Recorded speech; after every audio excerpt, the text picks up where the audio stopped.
Have you ever? What are some red flags you saw on a first date that you were like, "Oh nah, I can't do this"? All right, somebody was sitting down and he had like I could see his underwear. And he had a hole in his underwear. Okay, that's pretty bad. I shouldn't have to pay like half of the bill unless we're like friends, and even my friends will pay for me. I feel like. So. You say even your friends will pay for you? Yes, I have male friends, and they don't like. Even if I pull my wallet out, they're like, "Bro, like I'll pay for it." I love the game. I love the hustle, man. They like you, low key. Be honest. I mean, I am an attractive girl. I they probably do. Talk your stuff. Go ahead. Probably do. So you keep bringing up money, so that's like real important to you. Yeah. I can dig it. If all you talk about is money, like everybody has money. That's a dime in a dozen. Like that's nothing new. If you don't have money, then we probably not talking. Unfortunately, don't sign up no date and you broke. Like I gotta be broke. Spare change, ma'am. They tell you, "Well, I want to see you," and then we chilling in the car and drive. Like, come on. If you doing 50-50 out here, go get some more money. Would you rather be with a guy who is promiscuous, or would you rather have like a virgin? I don't want no virgin. You don't want a virgin? Why? So, like, let's say the guy, there's like a difference. Like, guy's got like 100 bodies. Brother, But the other guy's a virgin. You would still be with the guy who's got like. I feel like it's 2024 and we're not worried about the body count as long as you use protection. you date a virgin. I would date a virgin. I mean, either one don't matter to me because your past is your past. That has nothing to do with me. I mean, as long as you're not the same, doing what you're doing, babe. Mm-hmm. As long as you ain't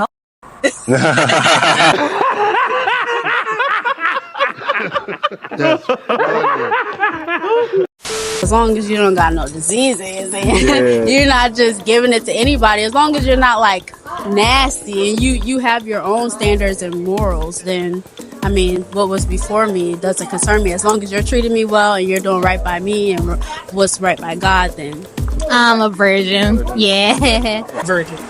Oh, virgin? Yeah, I don't need a mischievous anything. I have trust issues. I don't need any bullshit.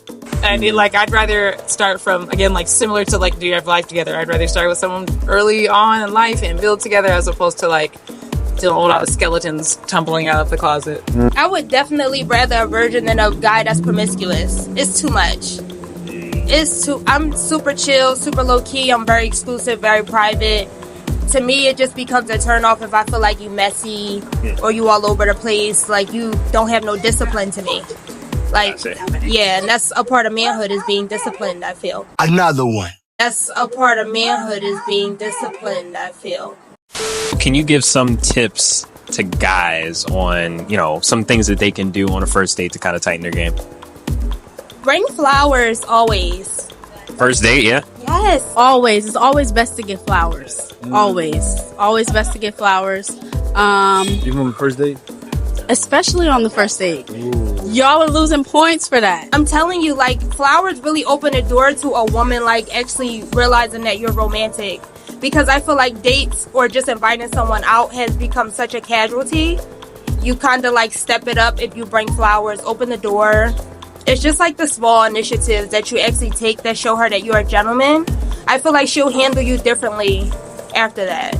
It sets you apart also too from other people that may have been suitors because you don't know if she might be dating, and she'll pretty much just like follow after that. But I would definitely say like flowers. So do you think that there's certain things that women have to earn? So in other words, do you have to earn a certain type of treatment, or you think right off the bat the man should be doing these things? I think that you should offer those services, and if a person shows you after a while that they don't deserve it, stop. But I think going into it and making a person work hard for it, I think it's a little bit unfair. Especially for me as a woman, I feel like it's unfair because it feels like a punishment. So I'm from the perspective like certain things need to be earned like over time for both parties, right? Yeah. So is that fair or no? That is very fair. I feel like it depends on what those things are. But I do feel like it's fair because there are parts of me that I feel like a person needs to earn before I open up to them about it. You're being pretty open today, though. I mean, I'm loving it, but yeah, I feel like I kind of just going with the flow today. Have you ever? What are some red flags you saw on a first date that you were like, "Oh nah, I can't do this"? All right, somebody was sitting down and he had like I could see his underwear. He had a hole in his underwear. Okay, that's pretty bad. I mean, come on. Listen. I'm not trying to be disrespectful. I mean, So make sure your pants are like clean, not torn. Be nice. Don't try to control me with how I talk, how I dress. Don't try to control me. Like, let me be me, figure me out, and don't try to change me. I guess I could say, like, in a scenario, like, he's just, like, talking trash to the waitress or, like, just, like, being, like, absurd and just, like, loud and everything. Like, yeah. So obnoxious and not really respectful are just two things you're like, oh nah, okay. For the man's perspective, if a woman is asking for this, then you already know she out for the money. Just like the man. And then if they, oh, I don't want this, I don't want that. It all depends on how far you willing to deal with something. If you're willing to deal with, okay, she don't like this, she don't like that, okay, I can deal with it. It all depends on what you can tolerate. And if you really love that person, or whatever, then it's like, okay, I can tolerate this. But if it's something that's annoying now, it's going to be annoying later in the future. So you're not going to work. So it all depends. Like, the first date really says it all. Simply like this, right? Red flag comes, you know what I mean? But it's up to you. It depends on the person. You know what I mean? Don't always look at the outer of the person. Don't look at always the beauty of the person. Always look at the inner. You know what I mean? Because the inner going to tell you. You know what I mean? And you know, pay attention. You know, you got 2 eyes, you got 2 ears, and you got 1 mouth. So, look. I dig that. You get what I'm saying? Talking about your ex is like such a red flag because it shows me that like you're still in love with your ex, or like something about it you feel like you potentially can be working on, and you want to see from a woman's perspective how you could probably do that. And it's just a turnoff. Like, I don't want to be at a dinner table talking about what you went through with your ex. Interesting. What if the woman, because I've had this, the woman actually brought it up? Like, you know, hey, tell me about your past relationships, or, you know, like, what was it about your ex that made you break up? Like, how do you handle those situations, would you say? I feel like not on the first date I would want to answer that. Maybe on like a 4th or 5th date, because at that point, like, we are liking each other a lot. We are somewhat invested. That's fine. But I feel like just on a first date, that's a heavy question. So you'd be like, no, I'm not answering that. No, I wouldn't say I wouldn't answer that. I would just say, like, I would keep it brief. I can do that. I'm here with you. We should be talking about what we're doing. Not so much of my past, because we're both here for a reason. Like, that can come up maybe at a later date, I feel like. For sure. That's a good answer. Do you know, so you said the first date, you can't be talking about your ex. Is that a complete turnoff, or are there certain things that you can't come back from, you know, if you're dating a guy, like, all right, he does that, he's out? I feel like that's definitely a complete turnoff for me. Oh, wow. So he's done. Yeah. Because it's just like, that's like, to me, it's equivalent to us being together in a bed and you're bringing another woman's name up. Like, don't do that. There's just like a certain boundary. Because you're not giving me the opportunity to even show you who I am. You're so trapped in the past. So you can't even appreciate really what's in front of you, because your mind, a double-sided man is unstable in all his ways. So for me, knowing that in the Bible, it's like, to me, you're not even focused on the fact that you're here with me. You can't even find real interest because you're so focused on what you did wrong or what you could have done right in your past. So it's definitely like 100% 3 red flags. Oh, I see. Nah, it's deep. You have a worst first date experience? I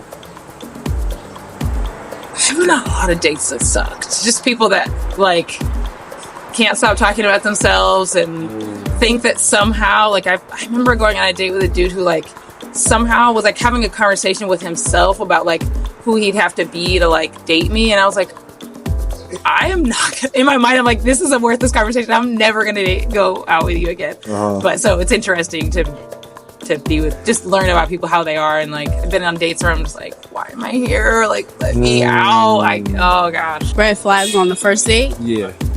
Yeah. Self-centered, like if you're talking too much about yourself and not asking me questions about myself. If you make me feel uncomfortable, like if you come off like as sleazy, like you're trying to get me to go home with you, that and you're doing too much. Nah, I don't like that. If you really like a guy, do you make him wait longer for intimacy than you would a guy that, you know, maybe you just see him as like casual or you're not too sure about him? Or like if you really like a guy, would you make him wait longer for intimacy? If I really like a guy, I make him wait longer than a guy that's casual. Yeah, so in other words, if you just see a guy as like, he's kind of cute, but I don't really see like a future in him. But you see a future in this one guy. Like, would you make him wait longer for intimacy? Definitely. Oh, really? Yeah. Because if I see a future with you, then that means that it's forever. You can wait. We can have time to really build something that's really solid, opposed to just getting straight to it and potentially messing it up. Because once feelings get involved and you don't even know each other, you just going off the vibes, it can mess up a really good thing.